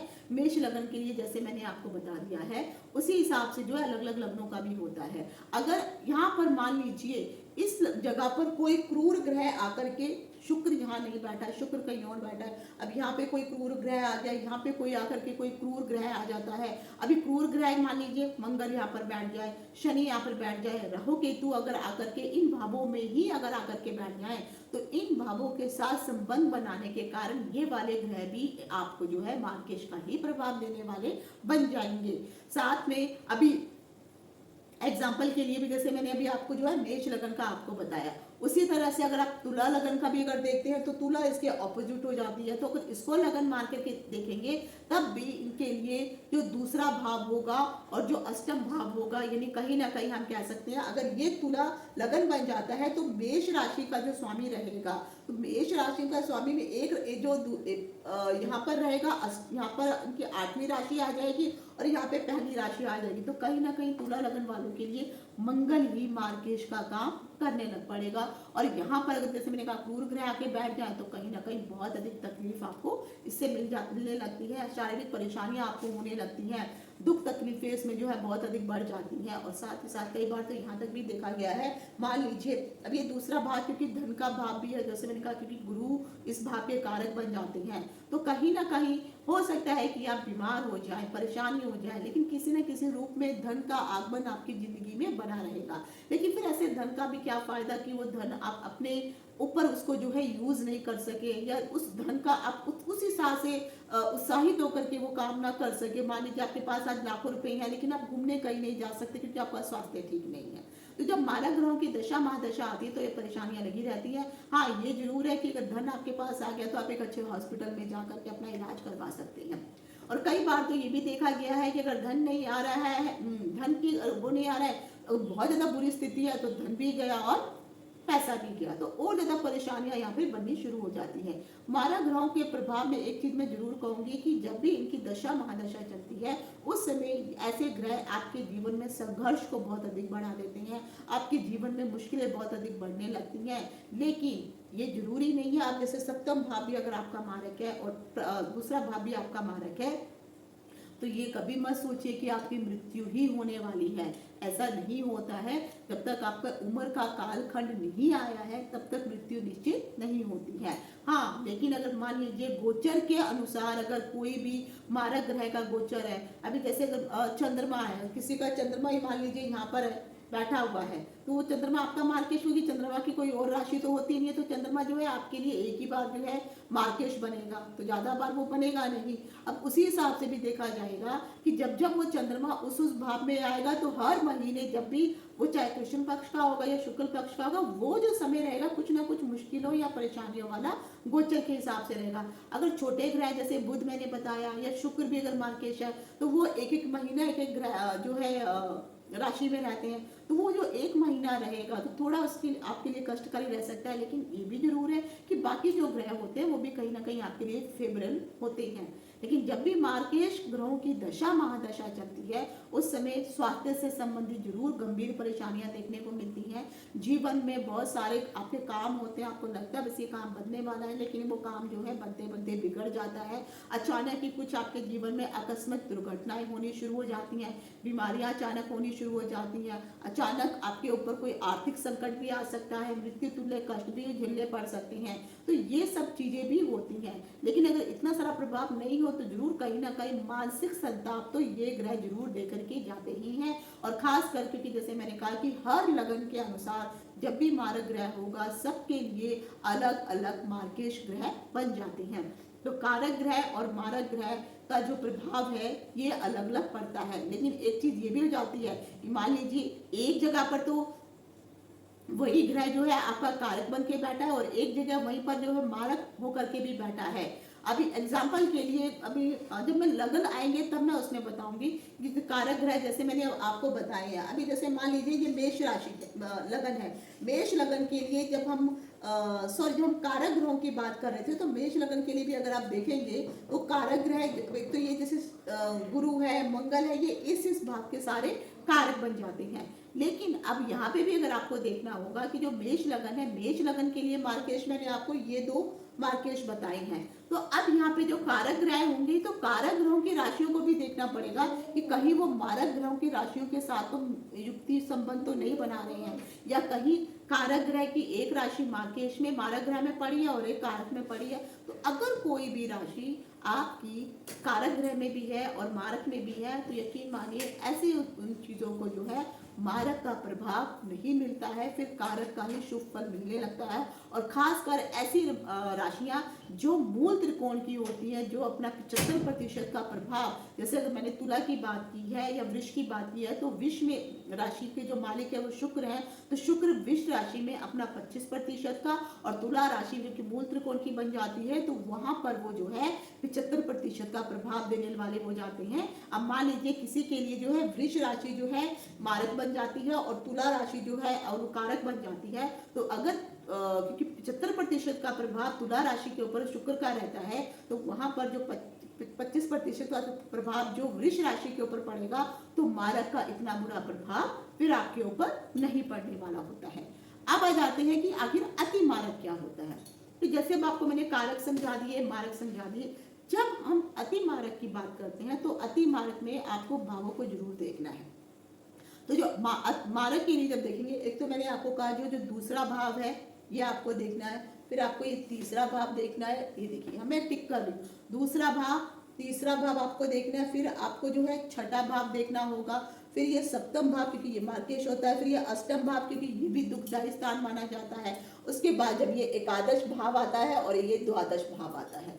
जब ये सारे जो भाव होते हैं इन सभी भावों को दुख के स्थान बताए गए हैं। अगर आप पराशर ज्योतिष भी पढ़ेंगे तो उन सब में ये भावों को हाउस ऑफ सोरो बताया गया है। अगर आप लाभ भाव की बात करेंगे तो आप तो बोलेंगे तो लाभ का भाव है एकादश, लेकिन यहाँ तक भी अगर आप देखेंगे कि अगर कोई लाभ भाव में आपका अगर कोई मान लीजिए किसी का कोई राजयोग बन रहा है, केंद्र में बैठकर के राजयोग बना रहा है, लेकिन उसकी एक राशि केंद्र या त्रिकोण में और दूसरी राशि अगर वो यहाँ पर एकादश भाव में आ जाए तो यकीन मानिए, या वो ग्रह भी अगर आकर के उनके वहां पर बैठ जाता है या फिर उसके ऊपर किसी क्रूर ग्रहों की कोई दृष्टि पड़ जाती है तो बड़े से बड़ा राजयोग भी जो है ये समाप्त हो जाता है। तो एकादश भाव में जो है यहाँ पर बैठ करके जो राजयोग, उनकी जिस राशि में जो राजयोग बन रहा है उसकी दूसरी राशि वहां पर बैठने के कारण क्योंकि संबंध बन जाता है, इसलिए वो राजयोग फलित नहीं हो पाता है। अब जैसे मैंने कहा कि अति मारक कैसे देखेंगे, तो मार्केश के बारे में तो मैंने बता दिया। उसके बाद अति मारक देखने के लिए सबसे पहले आपको जो जो मैंने भाव बताए हैं ये भाव देखने हैं। अगर इन भावों के जो भी ग्रह होंगे, जैसे मान लीजिए यहाँ पे जो है मेष लगन को ले लीजिए, मेष लगन के लिए यहाँ पर जो है शुक्र जो है मार्केश बन जाता है, लेकिन जो ये वाले भाव है जो मंगल, अगर तीसरा जो है बुध हो गया, यहाँ पे फिर जो है कन्या राशि हो गई, बुध की राशि हो गई, तो यहाँ पे भी देखेंगे तीसरे में भी यहाँ तो ये भी चलते 3 और 6 यहाँ पर ये भी मुश्किल, बुध वाली भी प्रॉब्लम में आ जाएगी। तो मेष लगन के लिए जो है बुध भी उतना शुभ नहीं बैठेगा। तो अगर मान लीजिए आपकी कोई मारक ग्रह की दशा, शुक्र की दशा चल रही है और उसी में ही अगर इनकी भी बुध की भी दशा चल जाए, अंतरदशा प्रत्यांतर दशा चल जाए, या सप्तम भाव अष्टम भाव इनके भी किसी की भी अगर अंतरदशा और प्रत्यांतर दशा चलेगी, एग्जाम्पल के लिए मान लीजिए अगर आपकी शुक्र की महादशा शुरू हो रही है तो शुक्र मेष राशि के लिए मार्केश बनकर के बैठा है क्योंकि दूसरे और सातवें भाव का स्वामी रहता है। तो जब भी किसी भी ग्रह की दशा महादशा चलती है तो पहली दशा और महादशा उसी ग्रह में चलने वाली होती है। तो जब वो दशा महादशा चलेगी तो आपके लिए अत्यंत जो है परेशानी वाली रहने वाली होगी, बहुत ही मुश्किलों का आपको सामना करना पड़ेगा, मृत्यु तुल्य कष्ट तक भी आपको उठाना पड़ेगा। और इसी के अंतर्गत अगर जैसे अंतरदशा प्रत्यांतर दशा जो मैंने बताया है कि 2, 3, 6, 8, 11, 12, 7 अगर इनके ग्रहों की भी अगर दशा महादशा के शुक्र की महादशा के अंतर्गत अगर इनकी प्रत्यांतर दशा भी अगर चलने वाली लग जाती है, तब भी कहीं ना कहीं आपको और अधिक मृत्यु तुल्य कष्ट वाला हिसाब हो जाता है। तो यहाँ पे क्योंकि दो मारक ग्रहों की प्रॉब्लम आपके साथ चल रही है, तो जब दो मारक ग्रह आपस में मिल करके आपको प्रभाव देंगे तो बहुत, इसीलिए वह अति मारक की सिचुएशन में आ जाएंगे। तो ये जरूर है कि उस समय जब दो मारक ग्रहों की या अशुभ ग्रह, अशुभ भावों के ग्रहों की अगर दशा महादशा प्रत्यांतर दशा चलती है तो निश्चित रूप से व्यक्ति को उस समय पर तकलीफों का सामना करना ही पड़ता है। शारीरिक कष्ट प्रबल हो जाते हैं, बहुत अधिक शारीरिक कष्ट मिलने लगता है। मारक और अति मारक ग्रह की दशा अंतर्दशा जब भी आती है तो मैं तो कहूंगी उस समय आप लोगों को बहुत ही अधिक सतर्क हो जाना चाहिए। और ये भी याद रखिए, मान लीजिए अगर आपकी सूर्य की महादशा चल रही है और सूर्य की महादशा में अगर जैसे मैंने कहा कि बुध की अंतर्दशा आ जाए, प्रत्यांतर दशा आ जाए, या फिर मान लीजिए, सॉरी गलत बोला मैंने, लेकिन मान लीजिए आपकी शुक्र की महादशा चल रही है, शुक्र की महादशा में अगर शुक्र की क्योंकि अंतर्दशा भी चलती है पहले, तो यहाँ पर जो 20 साल की इनकी महादशा होती है शुक्र की, तो पहले जो 3-4 साल की इनकी महादशा रहेगी वो पीरियड तो आपका परेशानी वाला रहेगा ही रहेगा, लेकिन उसमें फिर प्रत्यांतर दशा, सूक्ष्म दशा ये भी आता है, उसका भी प्रभाव पड़ता है। लेकिन मान लीजिए कि इसमें सबकी ही शुक्र की दशा अगर आ जाती है, शुक्र की महादशा, शुक्र की अंतरदशा, शुक्र की प्रत्यांतर दशा ऐसे आ जाए तो वो पीरियड बहुत मुश्किलों वाला हो जाता है। उस समय आपको ज्यादा सावधानी बरतनी चाहिए। उस समय हो सके तो आप जो है उन ग्रहों से संबंधित जो है पूजा पाठ जरूर करिए, उन ग्रहों के मंत्रों का जाप करिए, हो सके तो उनको उन ग्रहों से संबंधित जो भी चीजें दान दी जा सकती हैं तो किसी ब्राह्मण को, गरीब को, वो भी देखिए देखना पड़ता है कि आप किसी को कुछ भी ऐसे दान नहीं दे सकते हैं, तो वो सब चीजें देखने के बाद जो है वो आप अपने उपाय अच्छे से जरूर करवाइए, वरना मुश्किलें फिर आपको हो सकती हैं। अभी जैसे मैंने कहा कि बुध भी, जैसे मेष लगन वालों के लिए बुध भी शुभ नहीं बैठा है, ये 3 और 6 का मालिक बन जाता है। तो अगर मान लीजिए शुक्र की महादशा में जब बुध की अंतर्दशा या प्रत्यांतर दशा आएगी तब भी आपको भारी कष्ट ही उठाना पड़ेगा। तो कोशिश करिए उस समय पे आपको ज्यादा सतर्क होने की जरूरत होती है। अब आ जाता है कि एक तो मैंने बता दिया मारक, अब आता है कि अति मारक ग्रह। अब ये अति मारक ग्रह क्या होते हैं? जब भी कुंडली का दूसरा भाव, तीसरा भाव, छठा भाव, सप्तम भाव, अष्टम भाव, एकादश भाव और 12वां भाव, जब ये तीनों भावों के स्वामी की एक ही साथ जो है अंतरदशा में भी जुड़ जाए, प्रत्यांतर दशा में भी जुड़ जाए और सूक्ष्म दशा में भी अगर ये ग्रह आपके जुड़ जाते हैं, एग्जाम्पल के लिए मेष लगन के लिए जैसे मैंने कहा कि शुक्र मारक बन गया है, अब शुक्र के बाद जो है तीसरा कौन सा हो गया? बुध। तो बुध भी यहाँ पे मान लीजिए शुक्र की महादशा चल रही है, महादशा के अंतर जो प्रत्यांतर दशा चल रही है वो बुध की आ गई है। अब बुध की प्रत्यांतर दशा में अब मान लीजिए जैसे अष्टम भाव में शनि भी आ जाता है, तो अगर शनि की भी जो है महादशा, अंतरदशा, फिर प्रत्यांतर दशा शनि की, पहले महादशा आएगी, महादशा में बुध की प्रत्यांतर वृष की शुक्र की महादशा चल जाएगी और शुक्र के अंदर की जो है जो बुध ग्रह है, बुध ग्रह की जो है अंतरदशा चल जाए और बुध के अंदर शनि की प्रत्यांतर दशा चल जाए और शनि के बाद जो है मान लीजिए किसी की सूक्ष्म दशा, सूक्ष्म दशा जैसे 12वां भाव हो गया तो वहां पर 12वें भाव की या एकादश भाव की सूक्ष्म दशा चल जाए। अगर ये एक साथ सब चारों पांचों एक साथ मिल जाए तो सोचिए वो कितने अधिक मारक ग्रह के सिचुएशन से वो जातक गुजरने वाला होगा। इसलिए कई बार आपने देखा होगा कि कई बार तो जातक का एक्सीडेंट होता है और ऑन द स्पॉट ही वो जातक जो है डेड हो जाता है, या इतनी बुरी तरह की जैसे कई बार एक्सीडेंट देखे गए हैं कि गाड़ी के नीचे आ गया, ट्रेन में के नीचे आ गया, चलती ट्रेन से गिर गया या कोई हैवी व्हीकल उसके ऊपर से गिर गया, कुछ भी। तो जब ये सभी ग्रहों के पीड़ित जो भी मैंने बताया कि दूसरा, तीसरा, छठा, 7वां, 8वां, 11वां और 12वां, इन सभी का एक ही साथ अगर दशा, अंतरदशा, प्रत्यांतर दशा, सूक्ष्म दशा चल जाए तो ये बहुत अधिक मारक ग्रह माने जाएंगे और उस समय फिर ऐसे जातक को भगवान भी नहीं बचा सकता है। ये जरूर आप मान के चलिए। और जो जो भी ग्रह आपके जो मैंने अभी निशान लगाए हैं, अगर यहाँ पर ग्रह बैठे हुए हैं, अगर इनमें से किसी एक की भी दशा, महादशा है, प्रत्यांतर दशा, जरूरी नहीं है कि शुक्र की ही हो, मान लीजिए बुध की भी अगर किसी की महादशा चल रही है और बुध के अंदर शुक्र की अंतरदशा आ जाए, उसके बाद जो है शनि की प्रत्यंतर दशा आ जाए, तो कोई किसी के अंदर भी आ जाए, अगर इस तरह से अगर चलेगा तो ये बहुत अति मार्केश वाला काम बन जाता है। और खासकर जब भी इस प्रकार की सिचुएशन होती है और उस समय आपको बहुत अधिक जो है सावधानी बरतनी होती है। और अगर ग्रह वो शुभ नहीं है और नीच के होकर के आकर के बैठ गए हैं, शत्रु राशि में आकर के बैठ गए हैं, तब तो फिर भगवान भी नहीं बचा सकता। लेकिन कई बार आपने लोगों को देखा होगा कि गाड़ी के नीचे के आने के बावजूद भी वो बच जाते हैं क्योंकि उनकी दशा महादशा अच्छी चल रही है।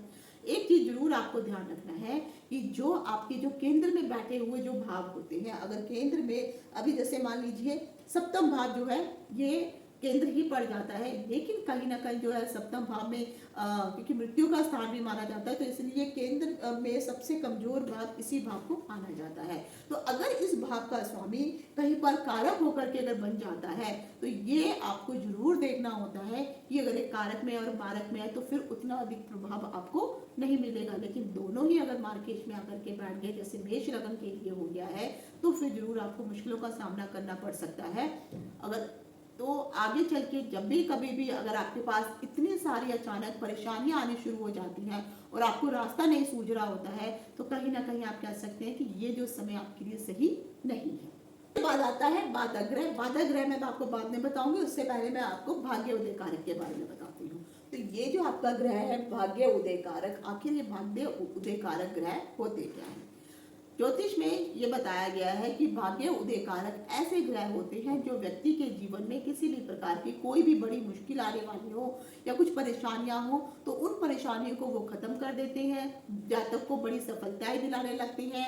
अगर और उनको धन लाभ की सिचुएशन बनने लगती है, उन्नति उनके जीवन में आने लगती है। और खासकर इन ग्रहों की दशा महादशा या अंतरदशा चली हो जाए तो उस समय ये जो ग्रह अत्यंत सक्रिय रूप से काम करने लग जाते हैं, ये एक्टिव हो जाते हैं और फिर जाकर के फिर ये अपना शुभ फल प्रदान करना शुरू कर देते हैं। अभी जैसे भाग्य उदय कारक जो मोस्टली ग्रहों को देखा जाता है, हालांकि लगन के साथ सबके अलग अलग होती हैं, लेकिन जो शुभ ग्रह होते हैं इन सबको जो है अच्छा ग्रह ही माना जाता है। तो सर्वप्रथम जो मुख्य रूप से आता है वो है गुरु ग्रह, जिसको हम जुपिटर के नाम से जानते हैं। तो जुपिटर शुभ ग्रह में आता है, शुक्र अर्थात वीनस शुभ ग्रह में आता है, मंगल अर्थात मार्स और शनि यानी सैटर्न। तो ये जो मैंने आपको 4 ग्रह बताए हैं, इन 4 ग्रहों, ये जो चारों ग्रह हैं ये कहीं ना कहीं भाग्य उदय कारक ग्रह बन जाते हैं। अब आप सोचेंगे कि मंगल कैसे हो गया और शनि कैसे हो गया? इनका मंगल बहुत अच्छा होता है, ऐसे लोगों के पास इतनी जमीन जायदाद होती है, जमीनों के एकड़ एकड़ उनके पास रहती हैं। जब भूमि से संबंधित माइनिंग वगैरह जो भी ये काम करते हैं तो बहुत उनको फल देने वाला होता है। और जो शनि होता है, शनि का तो पूछिए मत, चाहे फिर आप पेट्रोल या ऑयल से संबंधित कोई काम कर रहे हो, लोहे से संबंधित कोई काम कर रहे हो, कंस्ट्रक्शन का काम कुछ काम कर रहे हो, तो ये सारे ग्रह जो है भाग्य उदय कारक बन जाते हैं। और खास कर ये तब बनते हैं जब ये 9वें भाव अर्थात जो नवम भाव है, भाग्य का भाव है, और साथ में अगर ये कर्म के भाव जो 10वां भाव है, इन दोनों भावों के स्वामी के साथ अगर ये जुड़ जाती हैं तो कहीं ना कहीं ये राजयोग कारक हो जाती हैं। अभी जैसे मान लीजिए ये नवम भाव का स्वामी हो गया, नवम भाव की राशि कौन सी है? धनु राशि। धनु राशि के स्वामी कौन हो गया? गुरु। तो अगर धनु राशि के स्वामी गुरु यहाँ पर बैठ जाए और ये 10वीं राशि किसकी है? मकर राशि, जिसके स्वामी शनि बन जाती है। तो अगर धनु 10वीं में आ जाए और मकर 9वीं में आ जाए तो ये एक दूसरों का जो है राशि परिवर्तन भी हो गया।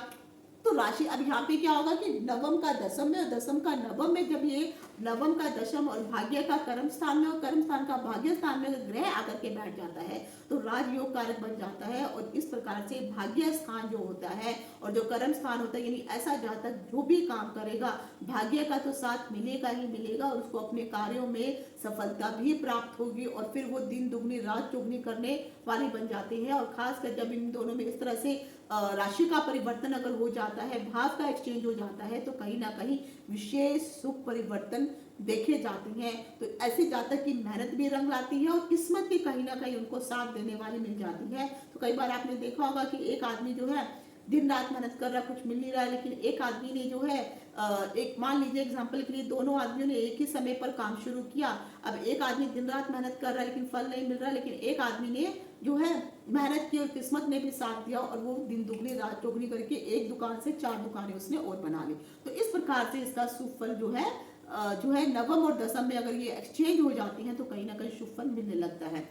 अब यहाँ पर एक चीज ये भी आती है कि जो भाग्य उदय कारक का महत्व क्या होता है, और आखिर ये भाग्य उदय कारक जो ग्रह होते हैं, सिर्फ जो 3 या 4 ग्रह मैं बताए हैं सिर्फ यही जरूरी नहीं है, बाकी भी ग्रह होते हैं, लेकिन मुख्य माना जाता है। खासकर जब हम शुभ ग्रहों की बात करते हैं तो कुंडली में सूर्य बेशक क्रूर ग्रह माना जाता है, लेकिन ये आपकी आत्मा का कारक है, ये पापी ग्रह नहीं है, ये क्रूर ग्रह है। तो सूर्य हो गया, चंद्रमा हो गया, मंगल हो गया, बुध हो गया, गुरु हो गया, शुक्र हो गया, ये सारे जो ग्रह होते हैं ये कहीं ना कहीं नवम भाव और दसम भाव के साथ अगर ये एक्सचेंज कर लेते हैं तो आपको यहाँ पर शुभ फल प्रदान करने वाले बनते हैं। आप किस्मत के सहारे जो है कहीं ना कहीं सफलताओं की सीढ़ियां चढ़ने वाले बन जाते हैं। और यही ग्रह जब योग कारक की बात आ जाती है तो खासकर अगर देखा जाए, चाहे अगर आप वृक्ष लगन की कुंडली है, तुला लगन की कुंडली, कर्क लगन की कुंडली, मकर या सिंह लगन की अगर कोई इस तरह की कुंडली है या फिर कुंभ लगन की भी कुंडली है, तो ऐसे लोगों के लिए जो है शनि आपके लिए, क्योंकि अगर वृक्ष लगन की कुंडली है तो कहीं ना कहीं शनि आपके लिए कारक ग्रह बन जाते हैं।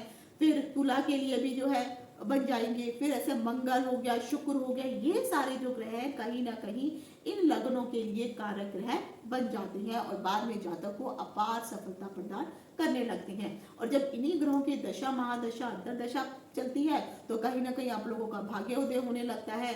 अभी जैसे मैंने कहा कि गुरु की महादशा चल रही है और गुरु की महादशा में अगर शुक्र आपका कारक ग्रह बन जाता है और गुरु भी कहीं ना कहीं अगर आपको शुभ फल देने वाला है, तो गुरु के अंतर्गत अगर शुक्र की महादशा अंतरदशा प्रत्यंतरदशा आ जाए या गोचर में भी ये उसी भाव पर ही आ जाए तो कहीं ना कहीं ऐसे दशा महादशा भी आपको ऊंचाइयों तक ऊपर लेके जाती है। और जो भी आपने सोचा होता है तो आपके जो सपने होते हैं वो कहीं ना कहीं इन ग्रहों की महादशा अंतरदशा में पूर्ण होने वाले होते हैं। तो मुख्य रूप से जो भाग्य उदय करने वाले जो ग्रह होते हैं, खासकर अगर जुपिटर की बात की जाए तो जो जुपिटर है, क्योंकि ये ज्ञान का, आपके विजडम का, भाग्य का और शुभ अवसर प्रदान करने का कारक माना जाता है, इसीलिए गुरु को हम जो है भाग्य कारक ग्रह मानते हैं। अगर हम शुक्र की बात करते हैं अर्थात वीनस, तो वीनस जो है आपको सुख प्रदान करने वाला, धन, प्रेम, अगर पुरुष है तो पत्नी प्रदान करने वाला है, ऐश्वर्य प्रदान करने वाला है।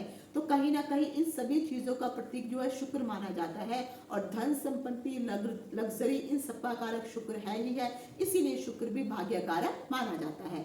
अब आ जाता है मंगल के बारे में। जैसे मैंने पहले कहा था कि आप सोचेंगे कि मंगल भाग्य कारक क्यों, तो मंगल जो है उत्साह का कारक है, ऊर्जा का कारक है, आपके महत्वाकांक्षाओं का। अगर आपके अंदर एनर्जी ही नहीं है, आपके अंदर महत्वाकांक्षा ही नहीं है, तो फिर आप उस काम को करेंगे कैसे।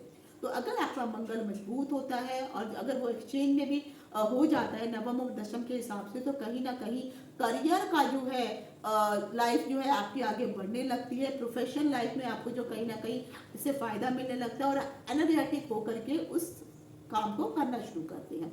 अब आ गया सैटर्न की बात। जब आप सैटर्न की बात करेंगे तो यहाँ पे आपका कर्म देखा जाता है, क्योंकि शनि जो है कर्म और न्याय के देवता माने गए हैं। तो अगर आप मेहनत से काम करेंगे, अगर शनि आपका बहुत मजबूत है और शनि मजबूती से अगर आप काम कर रहे हैं और भाग्य स्थान पर आकर के अगर नवम भाव में उच्च का शनि होकर के भी बैठे है, तो ये बात जरूर है कि शनि क्योंकि धीरे धीरे चलने वाला ग्रह माना जाता है, लेकिन ये जरूर है कि अंत के समय में जो समय होता है, उस अंत का समय का मतलब होता है कि शनि जो है आते ही आपको उतना जल्दी फल नहीं देता है।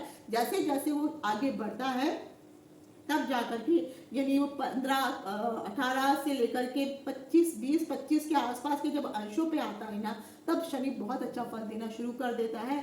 लेकिन धीरे धीरे ही सही ऐसे जातक का भाग्य उदय अवश्य होता है और कहीं ना कहीं जो शनि जो है उन्हें सफलता प्रदान करता है। तो जितने भी आप बड़े बड़े इंडस्ट्रियलिस्ट को देखते हैं ना, जितने ये सब लोगों का शनि बहुत अच्छा है, इसीलिए ये करोड़पति बने रहते हैं।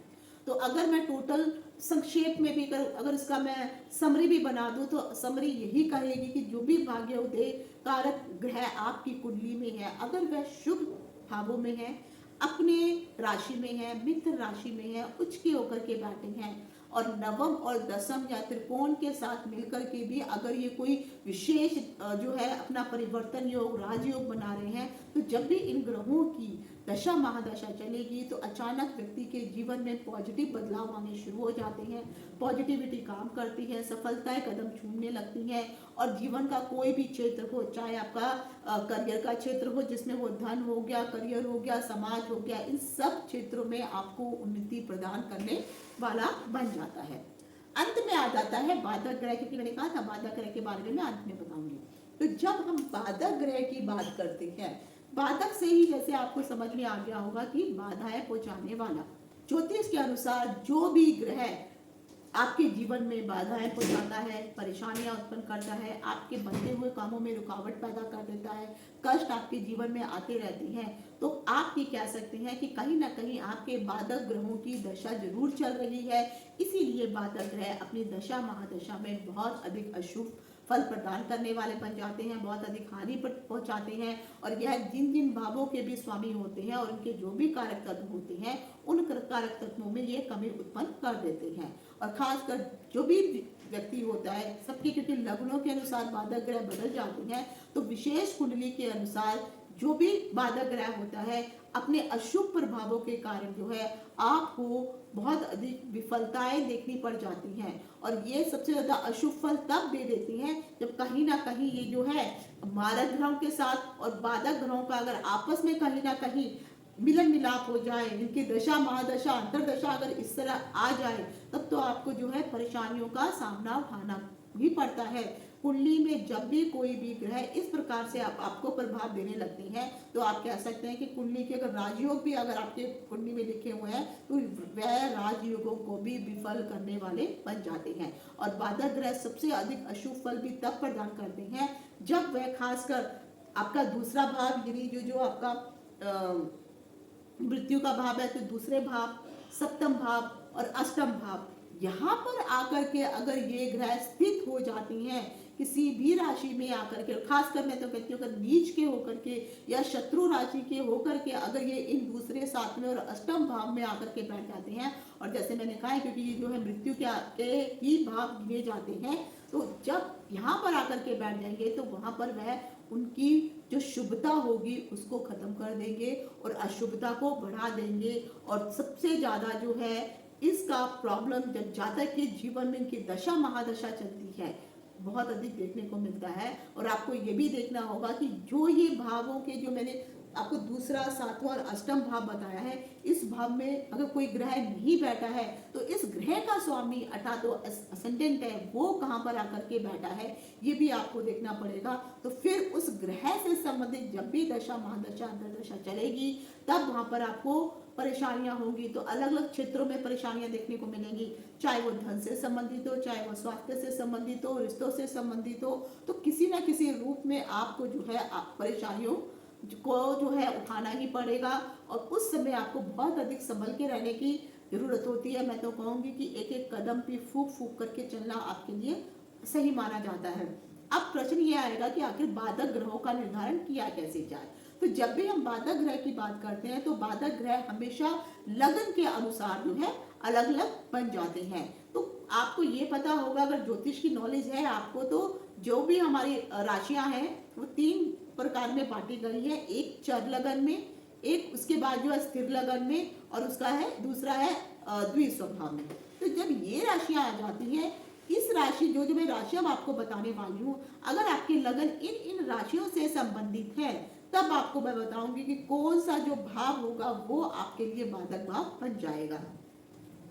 एग्जाम्पल के लिए देख लीजिए, 1 से लेकर के 12 तक होता है, तो सबसे पहले जो आपको आएगी पहली राशि, तो 1। उसके बाद ये वाली जो होती है ये आपकी चर बन जाती है, ये वाली आपकी स्थिर होती है, ये द्विस्वभाव, चर स्थिर द्विस्वभाव। तो यानी अगर आपका जो है 1 नंबर यानी मेष लगन पड़ रहा है, कर्क लगन अगर आपका पड़ रहा है, तुला लगन अगर आपका पड़ रहा है, और या फिर आपका जो है मकर लगन पड़ रहा है, तो आप लोग को मैं कहूंगी कि आपका चर लगन है। तो चर लगन वाले जितने भी जातक होंगे उन लोगों के लिए ये जो आपका 11वां भाव होता है ना, ये वाला भाव, ये तो चर लगन मेष, कर्क, तुला और मकर, आप लोगों के लिए ये जो 11वां भाव है ये बाधक ग्रह माना जाएगा। तो इस भाव में जो भी ग्रह बैठा होगा, अब मान लीजिए मेष लगन की बात करते हैं, तो मेष लगन के लिए 11वां शनि की राशि है, कुंभ राशि है, उनके स्वामी शनि हो गए। तो यहाँ पर मेष लगन के लिए शनि जो है बाधक ग्रह के रूप में आएंगे। तो यहाँ पर आप कह सकते हैं शनि क्या है, नौकरी का कारक है, आपकी वृत्ति का कारक है। तो जब भी नौकरी से संबंधित ऐसे लोगों को हमेशा मुश्किलों का सामना कुछ ना कुछ करना ही पड़ता है। और आपके जीवन में जो है बहुत सारी ऐसी प्रॉब्लम्स आती हैं, आपको लगता है कि अरे ये नौकरी में मैं सर्वाइव कर जाऊंगा, लेकिन फिर ना कोई मुश्किल आ जाती है। और क्योंकि शनि यहाँ पर जो है नौकर वगैरह भी अगर आप देखेंगे तो वो भी शनि से ही देखे जाएंगे। जो निम्न वर्ग के लोग होंगे उनके साथ भी आपकी उतनी अच्छी नहीं बनेगी, पैठ नहीं हो पाएगी। तो कहीं ना कहीं यहाँ पे शनि जो है आपको बाधाएं प्रदान करने वाला बन ही जाता है। तो जो भी मैंने अभी आपको बताया है, मेष, कर्क, तुला और मकर, आप लोगों के लिए शनि जो है, हालांकि देखिए अगर आपने बीटेक कर रखा है या फिर आपने कंप्यूटर साइंस कर रखा है तो आप ये कोर्स कर सकते हैं। अपने ही लगन के लोगों के लिए फिर वो जो है बाधक ग्रह के रूप में आ जाते हैं। तो आप लोगों को थोड़ा शनि से बच करके रहना चाहिए और कोशिश करिए कि यहाँ पर जो है जो भी बाधक ग्रह होते हैं, इन बाधक ग्रहों के मंत्रों का जाप करके या फिर दान पुण्य करके उस ग्रहों से संबंधित रेमेडी करके इनका उपाय किया जा सकता है। उसके बाद अगला आता है स्थिर लगन। अब स्थिर लगन के लिए जैसे मैंने कहा था, जो दूसरे नंबर की राशि है, 5वें नंबर की राशि है, यानी वृष राशि हो गई, सिंह राशि हो गई, फिर आपकी वृश्चिक राशि हो गई और उसके बाद आपकी कुंभ राशि हो गई। तो ये जो सब राशियां होंगी ये स्थिर लगन की राशियां होती हैं। स्थिर लगन की राशि के लिए अगर आप देखेंगे तो आपका जो नवम भाव है, ये वाला, ये नवम भाव आप लोगों के लिए बाधक है माना जाता है। तो यहाँ पर जो भी ग्रह आकर के जो भी राशि होगी यहाँ पर, हालांकि देखा जाए जो मैंने लगन बताया है, अगर मान लीजिए वृष लगन है तो वृष लगन के लिए भी अगर यहाँ पर देखेंगे तो इधर 10 नंबर यहाँ पर आ जाएगा। तो कहीं ना कहीं शनि जो है फिर आपके लिए बाधक ग्रह का काम करना शुरू कर देगा। अब आ जाता है उसके बाद द्विस्वभाव राशि। द्विस्वभाव राशियां जो होती हैं, अगर मिथुन राशि, अगर मिथुन लगन है, यहाँ पर आपके जो है नंबर 3 लिखा हुआ है, उसके बाद नंबर 6 अगर यहाँ पर लिखा हुआ है, नंबर 9 यहाँ पे लिखा हुआ है, ये नंबर 12 यहाँ पर लिखा हुआ है, तो आप जो है मिथुन लगन के, कन्या लगन के, धनु लगन के और मीन लगन के स्वामी बन जाते हैं। इन लोगों के लिए देखा जाए तो आपका जो ये सप्तम वाला भाव है, ये वाला भाव, ये आपके लिए बाधक ग्रह बन जाता है।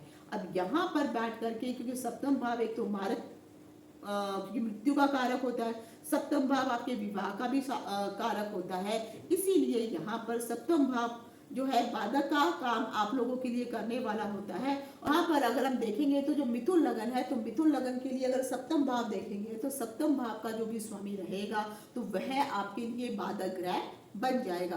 और कई बार तो एक चीज ये भी देखने को मिल जाती है, अभी जैसे मान लीजिए किसी का जो है जैसे मीन लगन है, अगर आप मीन लगन के लिए देखेंगे तो मीन लगन अगर यहाँ पे 12 लिखा है तो यहाँ पर आपका जो है 12 1, तो 1 2 3, तो यहाँ पे 3 आ गया, तो यहाँ पर मिथुन की राशि आ गई, फिर 4 5 6 और फिर यहाँ पर भी मिथुन की राशि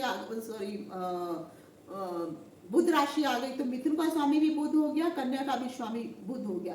अब यहाँ पे कन्या जो भी मीन लगन के जो भी स्वामी होंगे उन लोगों के लिए मिथुन जो बुध है, एक तो मार्केश का स्वामी बन जाएगा, दूसरा यही क्योंकि केंद्र अधिपत्य दोष भी इसको लग जाएगा, क्योंकि इनकी दोनों राशियां ही केंद्र में आकर के बैठ गई हैं, तो भी इनको यहाँ पर जो है मुश्किलों का सामना करना पड़ेगा। तो यहाँ पे बुध जो है ज्यादा परेशानी वाला बन जाता है, एक तो मार्केश होने के कारण, दूसरा जो है यहाँ पर केंद्र अधिपत्य का दोष लग जाता है, तो डबल इन लोगों के ऊपर प्रभाव पड़ने लगता है। तो खासकर जो भी मीन लगन के स्वामी होते हैं उन लोगों के लिए तो मैं जरूर कहूंगी कि अगर आपका बुध सही भाव में आकर के सही उसमें नहीं बैठा हुआ है, मित्र राशि में या उच्च राशि में होकर के अगर नहीं बैठा है, मान लीजिए वो मिथुन का होकर के बैठ जाए या कन्या का होकर के भी बैठ जाता है, तो कन्या का भी हो गया तब भी आपके लिए बाधक ग्रह तो वो रहेगा ही रहेगा, बाधाएं तो पहुंचाएगा। और खासकर जब पावरफुल होकर के ग्रह आ जाता है तो बाधाएं और अधिक बढ़ाने वाला बन जाता है। हाँ, अगर ये थोड़ा कमजोर होकर के आता है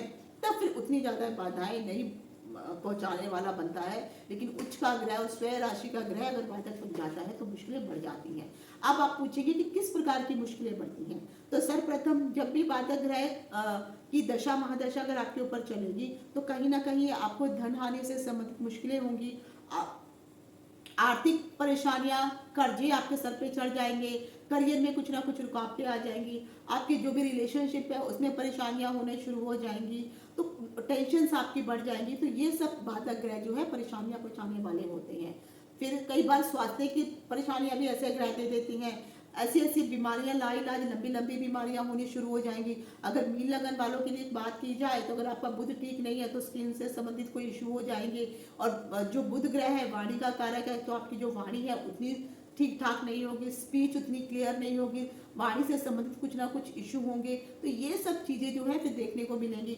या ऐसी कोई बीमारियां हो जाती हैं लोगों को जो लंबी चलती हैं, लाइलाज होती हैं और बाद में उनका मुश्किल पाना, निजात पाना जो है मुश्किल हो जाता है। तो ये चीज़ देखने को मिलती है। कई बार ये भी देखने को आता है कि लोगों को जो है मानसिक प्रॉब्लम होनी शुरू हो जाती है, मन में कोई ना कोई भ्रम लगा रहता है। कई बार मैंने देखा जैसे लोगों को हमेशा आपने देखा होगा कि बार बार हाथ वगैरह धोते हैं, या ये डाउट लगता है कि किसी ने मेरे ऊपर कुछ कर तो नहीं दिया है, कोई जादू वगैरह तो नहीं कर रहा है। तो इस प्रकार का भ्रम आपके जीवन में लगा रहता है, चिंताएं फालतू की आप अपने मन में लेते रहती हैं, आत्मविश्वास की कमी जो है यहाँ पर फिर जातक को होने लगती है।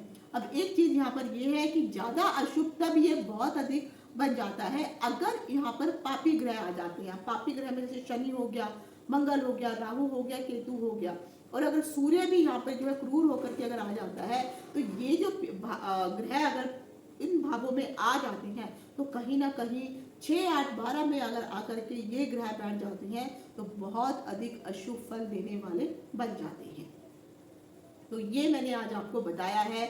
अभी तक सब कुछ आपको कारक, स्थिर कारक, विशिष्ट कारक, परस्पर कारक, योग कारक, अकारक और मारक। तो अकारक, मारक ये एक ही बात है। अतिक मारक जो है वो मैंने आपको समझा दिया है, बाधक और भाग्योदय ग्रह। तो ये जब तक आप अपनी कुंडली में सब एनालाइज नहीं करेंगे, कुंडली का सही फलादेश नहीं कर पाएंगे, तो अपने आने वाली वीडियो में फिर मैं हर लगन के अनुसार इन सभी का प्रभाव क्या क्या आपके ऊपर होने वाला है, इन सब की जानकारी लेकर के आऊंगी। और वैसे भी नया साल आ रहा है, क्रिसमस आने वाला है, तो आप सभी को मेरी तरफ से क्रिसमस की और नए साल की हार्दिक शुभकामनाएं। आज यहीं तक। और हाँ, ये जरूर कहूंगी कि अगर आपको ये वीडियो में लगता है कि जानकारी अगर आपको पसंद आई है तो कमेंट जरूर करिए कि जो चीज़ें मैंने आपको बताई हैं आपके साथ रिलेट हो रही हैं या नहीं हो रही हैं, कितनी हो रही हैं। तो कमेंट्स करके जरूर बताइए। पसंद आया तो लाइक करिए, नहीं आया तब भी कारण बताइए ताकि मैं उसमें कुछ इम्प्रूवमेंट कर सकूँ।